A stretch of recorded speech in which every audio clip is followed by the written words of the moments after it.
How many zeros are there after 31? 1, 2, 3, 4, 5, 6, 7, 8, 9, 10, 11, 12, 13. 31 and 13 zeros. This much they have calculated. What is the age of the earth? The age of earth is 45 crores of years. Now, this much is the calculations these people have made. You may wonder, why, Swamiji, you are bringing all these facts before us? Before whom shall I bring? I should bring these facts before you. You should understand that our concept of time is entirely different. We are able to think far beyond the earth. And we consider the whole universe is in a process of cyclic motion. The universe as a whole cannot move, but everything within the universe is moving. And this movement is not in a straight line. It is always in a circle or in a cyclic manner. So the time, which is a coordinate, which always relates to and relates the changes which the objects are revealing, that time is also a cyclic process. It is not a straight line or a linear affair. This is something that I would like you to understand. And so far as these yugas are concerned, there is a celebrated statement as to what is the system that works in each yuga so far as human life is concerned. He says, Kritetu Kritakrityatvad Tretayam Nripasasanaihi Dvapare Tarkachaduryahi Sanghe Shakti Kalau Yuge. This is a celebrated statement of our culture. What is that? Kritetu Kritakrityatvad. In the Krita Yuga, all people were dutiful. Nobody had to be told you should do your duty. See what is the situation now? How many people are inherently dutiful? Not many. There are some people about whom you need not think or worry about. If they take up a work or they occupy a position, they will come and discharge their duty. A driver doesn't have to be told, you should drive in a manner that you don't pose a problem for the other vehicles on the road. And the people whom you are driving, who are seated in the vehicle, they should feel very comfortable to think, to discuss, and also to read. The rule for a car driver is, when you are driving, the passenger who is seated or the master who is seated in the back seat, he must be able to read comfortably whatever he wants to read. That should be the smoothness with which he should drive. So everywhere there is something called dutifulness. That dutifulness was clearly felt and displayed by every citizen of the Krita Yuga. Kritayetu, Kritakrityatvad. That is why it derived the name Krita Yuga. Tretayam Nripasasanaihi. Krita Yuga passed and Treta Yuga dawned. Then people were not like that. They had to be ordered and commanded. So the rule of law, the ajna of a Raja became necessary. Nripasasanaihi. That is the time where Sri Rama and the others were ruling. And because they were personally kings and they had so much of morality, ethics and propriety with them, everyone was afraid and respectful to the king. In Treta Yuga, Sri Rama took up forest exile because of the Nripa Shasana. His father had given a promise to the stepmother. And that is what the stepmother is asking for now. The moment Rama came to know of it, he did not take even a second. He said, I shall fulfill it. Rama will have left Ayodhya before the sunset today. And he put on the ascetic dress and went away with Sita and Lakshmana. No provocation was there. Everyone opposed it, but he did not yield. Or the opposition placed by everybody only intensified and reinforced his resolve. In Dwapara Yuga, Draupadi illustrates the instance of argumentative skill. Dwapare tarkachaduryahi. The Nripa Shasana became faulty. Say, Duryodhana and the others, they started playing foul. They invited Yudhishthira for a dice play. And Duryodhana said, my uncle will play on my behalf. And poor innocent Yudhishthira agreed to it. And the uncle was given to deceitful play. And by deceitful performance, he took away everything from Yudhishthira. So the Rajas, whose ajnas, whose commands should rule the society, they themselves became corrupt. So the corruption of the ruler can be held only by the skill of power of arguments. Tarka has got great meaning. So Dwapare Tarka Chaduryehi. Chadurya means the dexterity of argument. That rational dexterity, that had to interfere. See, a king may be faulty. Now, who will be telling the king? So, somebody who knows the rule of propriety, the propriety of administration, he will have to stand up and then say, the king will have to yield. So, here nobody was there. Draupadi's 5 husbands were already slaves. At that point of time, Draupadi picked up a line of argument. What is the line of argument? I think I have said it earlier also. I don't know where to you or to the other audience. See, Draupadi said, my husband had staked himself and lost. When he was lost and he said, I have nothing else, the opponent said, no, your wife Draupadi is there. When my opponents themselves have said, you have lost, your wife is still there, that means I was standing independently with my sovereignty. So a husband who has lost himself, how can he stake me without my permission? He was already a slave and I was surviving as a sovereign lady. Now this is an argument nobody would take up. Draupadi picked up and said that because my opponents had already given me freedom in their judgment, I stand upon it and then say, I have never been staked and I don't allow my slavery. And she asked the entire Kuru enlightened assembly for an answer. Bhishma the Great said, I acknowledge the dispute of Draupadi, but I don't have an answer to give. I deny a verdict. So the entire assembly was completely enslaved by the demand, the right, the propriety raised by Draupadi. And by that means she was able to save the husbands. Otherwise it was total disaster. Sanghe Shakti Kalau Yuge. We have other instances also. What is that? Satyavati, who found that there was nobody to sit on the Kuru dynasty, first of all approached Bhishma to bestow children to the dynasty through Chitrangada and Vichitravirya, their wives. Bhishma said, I am a lifelong celibate, I will not agree. Then she sent word to Vedavyasa, who was already a lifelong ascetic. And Vedavyasa came. She proposed that these are your sisters-in-law. As an emergency measure, you try to bestow children to them. He said, I am an ascetic, I have written so many shastras, what would people think? An elaborate discussion took place between the mother and the son. Finally she said, I am your mother. I have the position of a guru, so you must listen to me. He finally had to agree. There also it was the power of argument. Argument on the basis of the truth that was able to clinch the issue. He said, I will come back after 1 year, let the ladies have their austere preparation for the purpose. This is what he said.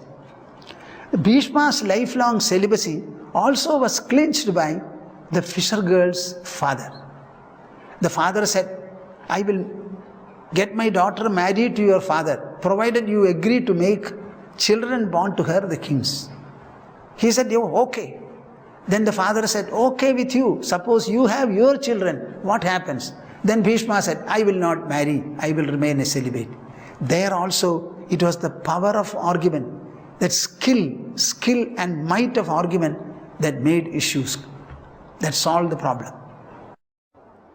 I am bringing before all of you, the audience before me, a full picture of the human society and whatever legacy it has ingrained in it.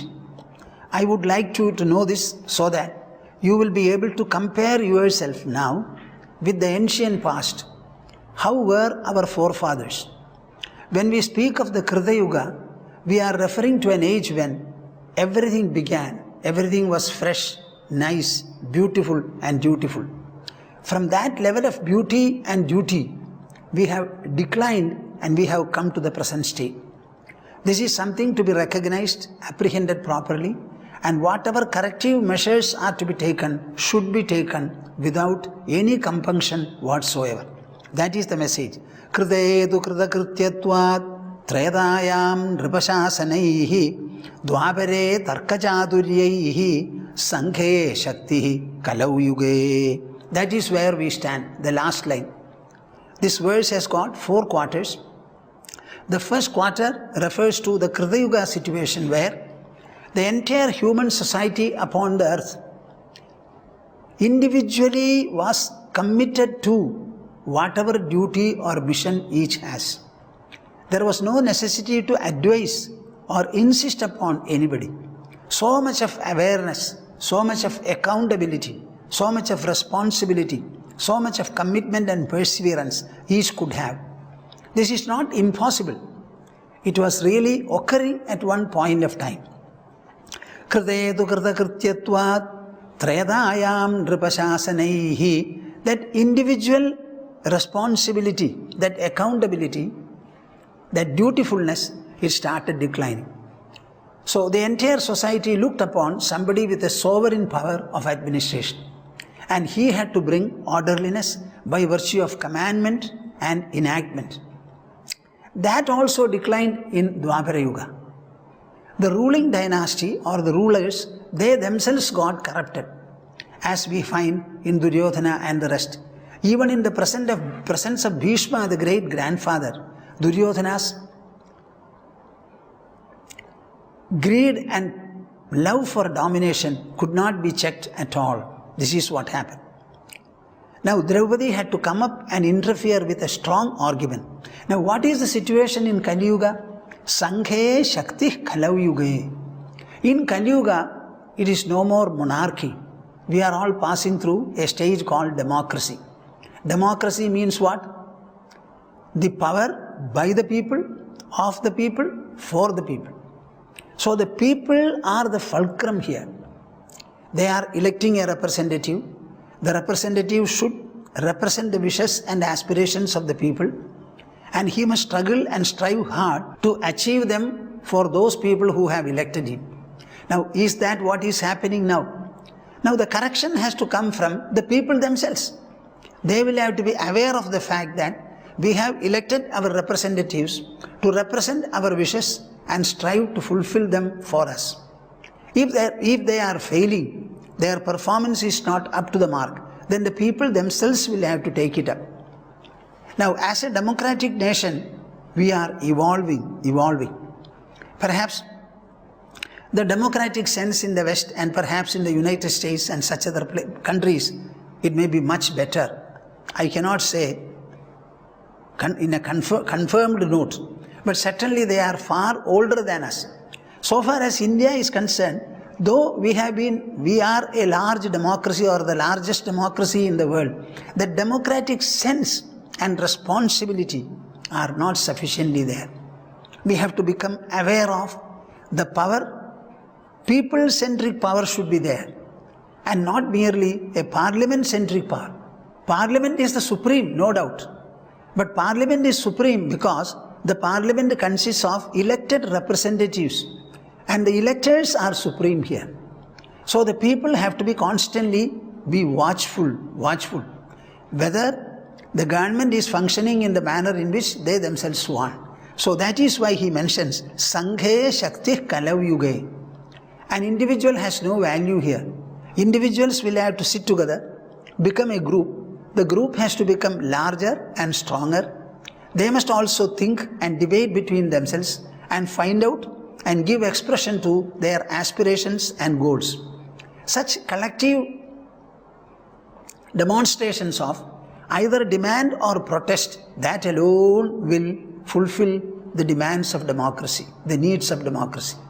So, Shaktihi Kalau Yuge Sanghe Eva. Let us be very clear about it. The people have to become more and more aware of, and they will have to form themselves into collective expression, that collectivity is very important. Mutuality is very important. Many things are going wrong and we feel they are wrong. What is the point in our feeling that they are wrong? We should get together, be open about our statement, our feelings that it is wrong. It is a very important step. Even the judiciary has mentioned it more than once, that Right to Information Act, Right to Information Act. This is a very important step in Indian democracy. Perhaps it is a singular one. Similarly, we are going to have something like a Lokpal legislation. That is also going to be a very important step. Of course, there is a debate, there is a discussion about how it can be. Whatever it may be, we must have it, and we must have a better one if this is not good, sufficiently good. So it is evolving, no doubt. Unless we are able to think collectively and express ourselves collectively with the demands and the protests that we have, I don't think Kali Yuga will ever become better. So in Kali Yuga, never speak of a king. Never speak of mere dutifulness. Never speak of simple Raja and the others and mere arguments. You will have to be aware of your responsibility, and people as a whole will have to become conscious of what the country or the nation needs and how to go about it. Kritetu kritakrityatvat tretayam nripasasanaihi dvapare tarkachaduryaih sanghe shakti kalau yuge. So the message for us is Sanghe Shakti Kalau Yuge. Sanghe Shakti Kalau Yuge.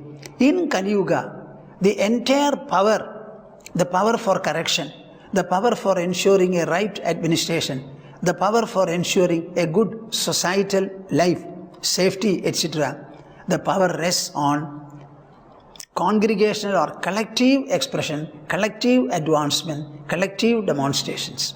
This is what we want. Our demonstrations have to be lawful, peaceful.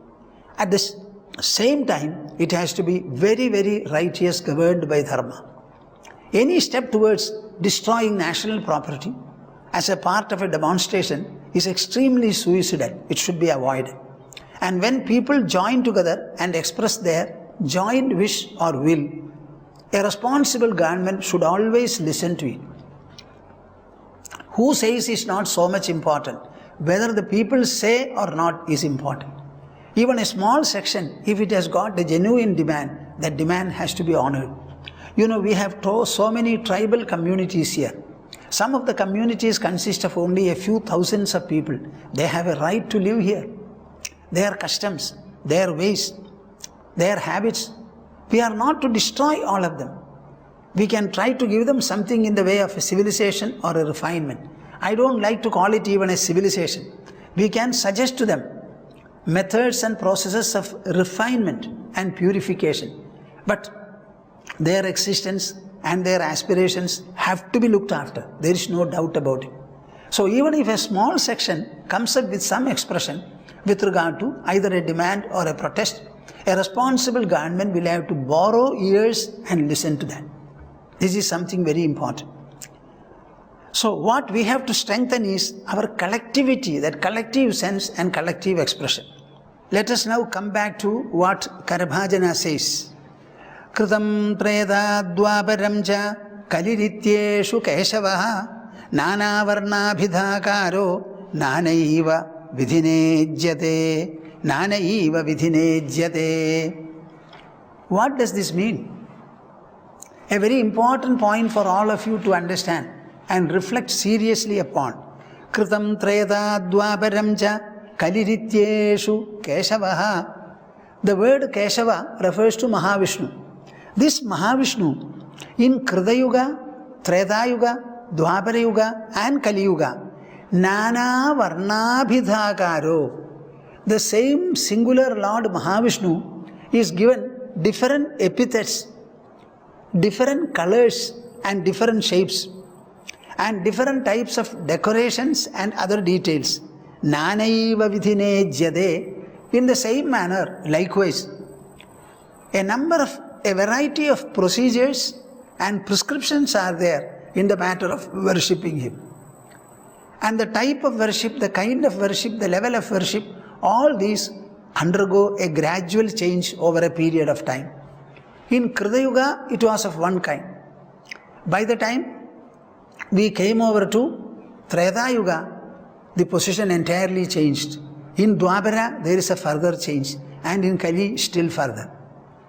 Now, we are being told as to what it was in Krita Yuga, so that your understanding about God and your approach to God, worship, etc. will have a full-fold transformation and a perfection also. Let us understand very clearly that God is a concept of the mind. Because it is a concept that we have conceived, it is for us to explain it properly and also deal with it. In Krita Yuga, we considered Keshava to be in which manner? That is, Nana Varnabhitakaro Nanaiva Vidhinejyade. So don't think that the present mode of worship alone is the worship. The method of worship can certainly bring about changes depending upon our tastes, our tendencies, our insight, our goals, and a number of other contemporary factors. And no practice can remain ever the same. Only the substance and the essence of the practice will remain unchangeable, eternal. So let us be very clear. Here the concept before us is God. And we have considered Him as the Supreme Lord. In Krita Yuga, what is the situation? Kritaye Shuklas Chadurbahu Jadilo Valkalambaraha. We have a number of colors. Altogether they say 7 colors are there. And white is the one color of an object when the object is able to reflect all the light rays. So the full color of any object is white. All the other colors happen to be because they are not able to reflect all the light rays, some. That is how the difference in colors have come. So in Krita Yuga, Shuklaha. Keshava or Mahavishnu is considered to be absolutely pure white. Absolute white. No contamination, no stain, no kind of a taint or a sting, nothing like that. Pure white. Chadurbahuhu. 4 hands. When the Krita Yuga residents or the Krita Yuga people thought of Mahavishnu as pure white, how are you to understand it? I think their minds also were very pure. A pure mind alone will be able to think of pure white color. A pure mind. So in Krita Yuga, there was a lot of austere tendencies in people. They were given to discipline. They were self-righteous in the true sense of the term. Nobody had to tell them what they should do, and they will not fail in their duty. How much of accountability they had, how much of commitment they showed, how much of integrity they had. All these are indications of a pure mind and a pure intelligence. So the Shukla, the white color, was attributed to Mahavishnu. Chadurbahuhu, 4 hands, to show that he is not a human but he is a divine person. Humans always have 2 hands. Mahavishnu must have more than 2.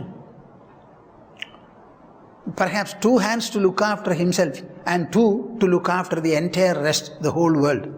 Jatilaha Valkalambaraha. He was given matted locks, Jata. Valkalambaraha. What does Valkalambaraha? Valkala means the bark of a tree, Ambaraha. He was using it as a vastra, as a dress. Generally, ascetics use this. So the ascetic dress was given to Mahavishnu also. Are you following me?